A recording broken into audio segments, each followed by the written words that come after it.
Como é que você conseguiu, com a tua história, tendo morado na rua, tendo ficado um tempo sozinho, sabe, cuidando de si próprio, pensando na sua sobrevivência, morando na comunidade do Sapo, que aí você falou que era um berço do crime, como você conseguiu passar por isso tudo e não entrar no crime, não ser seduzido pelo crime? Porque o crime é sedutor. Ele quebra umas etapas pra você ter dinheiro, pra fazer um monte de coisa. Como é que você conseguiu isso, E essa façanha? como encontra motivação mesmo para sair dali, pensar, vou sair, vou fazer outra coisa, sem oportunidade ali E sem fazer clara. dancinha no TikTok? Não tinha, não tinha.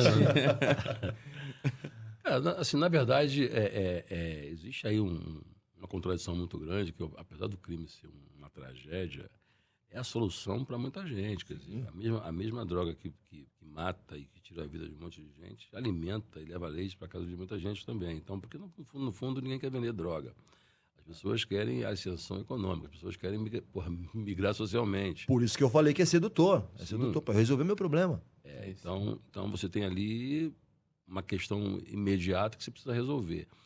E assim, eu vendi droga também, assim, mas isso não significa necessariamente ser bandido pelo olhar da favela. Se você for pensar, que é tudo, a vida é feita de percepções. O asfalto tem uma percepção de certas coisas e a favela uma outra percepção. Se você está ali numa casa e recebendo R$70 para poder fazer ali uma indolação, indolar ali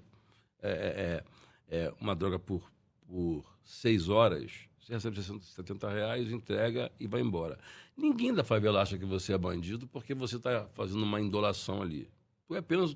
Às vezes tu trabalha numa farmácia, numa padaria, e à noite você vai lá e faz um bico na indola e você ganha um dinheirinho. A tua família não acha que você é bandido, os vizinhos não acham que você é bandido e o crime muito menos. Você não pega em arma, você não troca tiro, não faz nada disso. Se a polícia chegar lá, a polícia estoura a indolação, prende todo mundo, vai todo mundo preso, bandidos perigosíssimos, etc. E muitas das vezes tem crente ali também, evangélico ali também, arrumando um dinheirinho. Sobrevivendo.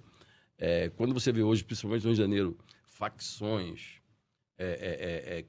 que também fazem referência a Jesus, são facções evangélicas, etc. É uma contradição, uma loucura, mas que é o mundo real. E aí, eu vou te dar um exemplo aqui. Você pega um cara milionário, tem uma namorada milionária, os dois pegam uma moto Kawasaki, entram numa favela, e chega lá na favela, tem um pretinho ali, sem dentes, com unhas grandes, descalço, no portão dele, vendendo droga. Esse casal vai lá, compra, a polícia chega, prende os 3. O moleque vai preso, artigo 12, crime hediondo, facínora, perigosíssimo, e esse casal é dispensado porque o usuário é vítima do pretinho, ou seja, entrou na favela dele, entrou na casa dele. Se a favela quer quem fizesse as leis, a percepção seria outra. Na pior das hipóteses, os 3 iam ser presos e os adultos com um agravante que está aliciando o menor. Sim. Ou seja, então, vai muito de percepção. Então, a percepção que a gente tinha na favela ali, do dia a dia, não é que o asfalto tem, não é aquele perigo inteiro que o asfalto vê. Então, essa é a primeira reflexão que a gente precisa fazer quando a gente pensa, na verdade, o que é o crime. Crime é o quê, para quem, o que isso significa. Basta amanhã você estabelecer uma lei em que agora vai ser descriminalizado aquelas pessoas que estão encarceradas, deixando de ser criminosas, apenas porque uma lei dizia isso. E quem faz as leis não são as pessoas que estão naquele ambiente.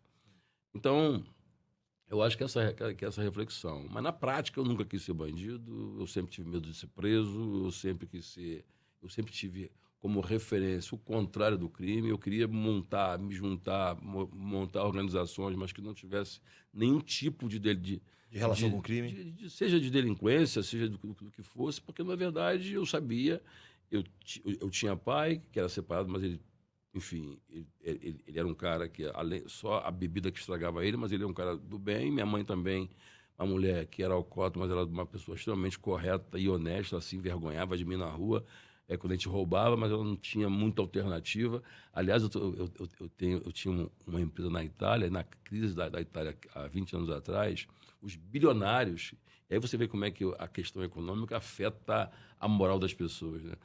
Os caras tudo milionário, corretíssimo, italianos, ricos, seríssimos, famílias extremamente sérias. Tradicionais e tal. Mas quando a crise bateu lá no país deles, todo mundo... Aí nego se suicidava. Eu nunca vi pobre se suicidando por falta de dinheiro. Gente, Quem se suicida por falta de dinheiro é rico. isso é ficção.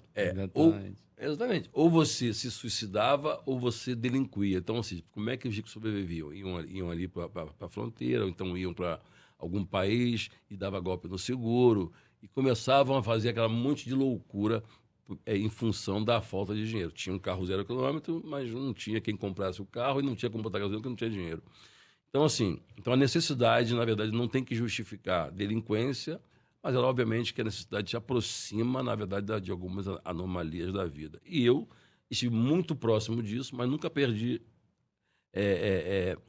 da minha visão o desejo de fazer o bem. De fazer, não só de fazer o bem, mas de não produzir o mal mesmo, né? E o crime é o mal. Por mais que romântico que algumas pessoas pintam, a criminalidade não tem nada de positivo.